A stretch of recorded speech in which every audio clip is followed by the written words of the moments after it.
Bonjour, bonjour, bonjour. Aujourd'hui, c'est le 21 août et notre méditation est basée sur Romains chapitre 12, verset 2. Ne vous conformez pas au monde actuel, mais soyez transformés par le renouvellement de l'intelligence, afin de discerner quelle est la volonté de Dieu, ce qui est bon, agréable et parfait.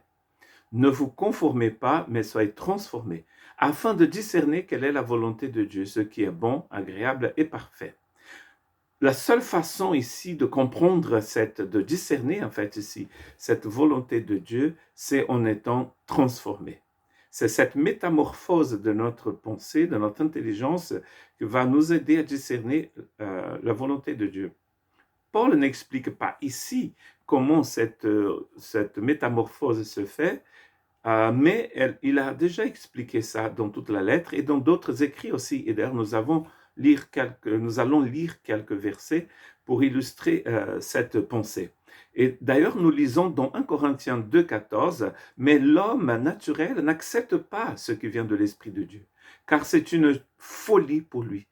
Il est même incapable de comprendre parce que c'est spirituellement qu'on en juge, qu'on en discerne. » C'est impossible pour l'homme naturel de comprendre la volonté de Dieu. Voilà pourquoi est important que l'intelligence de l'homme soit renouvelée par le Saint-Esprit.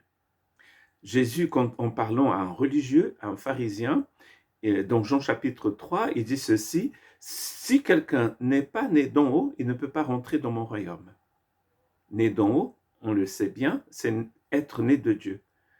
Traduit souvent dans nos Bibles comme naître de nouveau. Donc, c'est vrai que c'est une nouvelle naissance, mais c'est surtout une naissance d'en haut. C'est-à-dire que nous naissons de Dieu pour être complètement contrôlés par l'Esprit de Dieu. Donc, du coup, quand l'Esprit de Dieu renouvelle notre esprit, là, nous pouvons discerner la volonté de Dieu. Du contraire, nous ne pouvons pas. Vous savez que quand on parle d'aimer son prochain, c'est dans la volonté de Dieu cela. Et c'est d'une manière surnaturelle, n'est-ce pas? Il nous demande d'aimer même ceux qui nous font du mal, ceux qui nous persécutent. Seul en ayant un esprit transformé, nous allons pouvoir comprendre, discerner ce que ça veut dire d'aimer son prochain, selon Dieu. Naturellement, on n'est pas fait pour aimer comme ça. D'ailleurs, cet amour dans la langue du Nouveau Testament n'est pas le même amour qu'amour de mère. Certains disent que l'amour de mère est sublime, mais il y a des mamans qui peuvent tuer leurs enfants. Ce n'est pas l'amour d'amis et ce n'est pas l'amour du couple non plus. C'est l'amour de Dieu, c'est autre chose. Vous voyez, c'est autre chose. 2 Corinthiens 5, 17, si quelqu'un est en Christ, il est une nouvelle créature. Les choses anciennes sont passées. Voici, toutes choses sont devenues nouvelles. Nouvelle créature, nouvelle création. Donc, il faut être en Christ. Donc, Paul nous explique un peu comment, je vous ai dit, comment ce renouvellement se fait. Donc, on voit bien que c'est l'œuvre du Christ en nous. Si quelqu'un est en Christ, il a une nouvelle créature. Et donc, il a cette intelligence qui est constamment transformée par le Christ pour que nous puissions discerner la volonté de Dieu. Sinon, nous ne pouvons pas le faire. Éphésiens 4, 20, « Mais vous, ce n'est pas ainsi que vous avez appris Christ. » Ou ici traduit « connaître Christ ».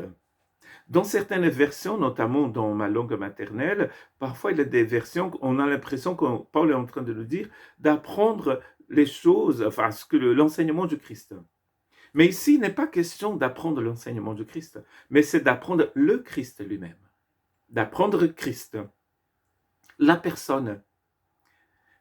Jean chapitre 6, dans Jean chapitre 6, Jésus va dire aux gens, aux Juifs qui étaient là, vous devez manger de moi.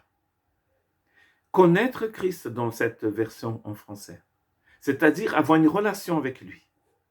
Le connaître comme personne, pas connaître seulement son enseignement, quand il dit aimez-vous les uns les autres, ou aimez votre prochain, bénissez ceux qui vous maudissent. Ça, c'est l'enseignement du Christ. C'est vrai, nous devons connaître aussi. Mais là, c'est sa personne. D'ailleurs, je pense que les gens ont du mal à traduire, parce que ce qu'il est en train de dire, c'est qu'il faut apprendre Christ, apprendre sa personne. Voilà encore une piste importante pour savoir comment notre intelligence est transformée. Mais c'est quand on connaît Christ. Il nous a sauvés, nous dit Paul en écrivant à Tite, dans le chapitre 3, verset 5. Et il nous a il n'a pas fait à cause des actes de justice que nous aurions pu accomplir, mais conformément à sa compassion, à ses miséricordes, à travers le bain de la nouvelle naissance et le renouvellement du Saint-Esprit.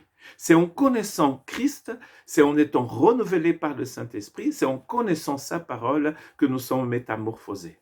Car l'homme naturel ne peut pas comprendre la volonté de Dieu, ne peut pas la discerner. Là, nous le pouvons parce que le Saint-Esprit est en nous. Et vous voyez, donc le Saint-Esprit nous met en contact avec les réalités du royaume de Dieu. Les réalités du monde entre guillemets, bien sûr, du monde de Dieu. Là où Dieu vit, comment Dieu agit, comment Dieu marche. Ça a déjà été dit par un théologien anglais qui a dit que la justice de Dieu, c'est la façon dont Dieu marche. Dieu marche d'une certaine façon et nous appelons ça la justice de Dieu.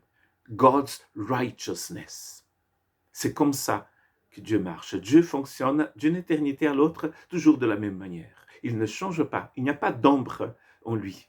C'est-à-dire que le temps ne passe pas. Il ne change pas avec le temps. Il est constamment le même. Dieu veut que nous ayons en nous sa justice à lui. Ça, c'est d'être transformé par l'Esprit de Dieu. Et là, nous allons pouvoir discerner la volonté de Dieu. Ce n'est pas la volonté de Dieu en ce qui concerne ce que moi je demande à Dieu. Je voudrais que Dieu finalement fasse ma volonté. Ici, c'est de faire la volonté de Dieu. Donc, toutes choses, nous suivons les pas du Christ et nous faisons la volonté de Dieu. Surtout quand le Saint-Esprit a métamorphosé notre façon de penser. Et si votre façon de penser est transformée, votre façon de parler, votre façon de voir, votre façon de marcher sera transformée aussi. Que Dieu vous bénisse.